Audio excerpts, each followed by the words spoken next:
రామ్ చరణ్ తో సుకుమార్ ఒక సినిమా చేస్తున్న సంగతి తెలిసిందే. ప్రీ లుక్ పోస్టర్ తో సినిమాపై కావాల్సినంత ఆసక్తి రేకెత్తించారు సుకుమార్. ఈ సినిమా పక్కా పల్లెటూరి నేపథ్యంతో తెరకెక్కుతోంది. ఫిబ్రవరి చివరి వారంలో షూటింగ్ కి వెళ్లనుంది ఈ చిత్రం.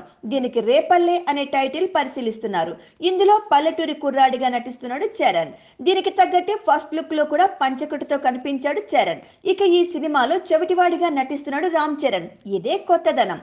సుకుమార్ ఎలాంటి కన్ఫ్యూజన్స్ లేకుండా చరణ్ సినిమాను సింపుల్ గా తెరకెక్కించబోతున్నాడు. అయితే తన మార్క్ ఏదో ఒకటి ఉండాలి కదా, అందుకే ఇందులోనూ ఒక మ్యాజిక్ చేయబోతున్నాడు. ఇది ఇప్పటి కథ కాదు. 80ల్లో మొబైల్స్, వాట్సాప్స్ లేని టైంలో సాగే ఒక అందమైన కథ. ఇప్పుడు రామ్ చరణ్ సుకుమార్ కథ లీక్ అయ్యింది. పల్లెటూరి కుర్రాడు సిటీకి వస్తాడు. పైగా అతడు చెవిటివాడు. ఇక్కడ కొన్ని ఇబ్బందులు కూడా ఫేస్ చేస్తాడు. ఇలాంటి టైంలో ఆ కుర్రాడిపై కొందరు సైంటిఫిక్ ప్రయోగం చేస్తారు. అప్పుడు అతడి పరిస్థితి ఏంటి, ఎలా బయటపడ్డాడు అనేది మిగిలిన కథ అని తెలుస్తోంది. వినడానికి చాలా ఇంట్రెస్టింగ్ గా అనిపిస్తోంది ఈ కథ.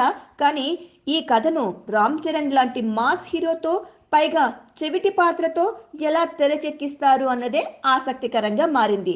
ధృవతో కొత్తదనం వైపు అడిగేసిన చరణ్ ఇప్పుడు రేపల్లెతో ఎలాంటి మాయ చేస్తాడో చూడాలి.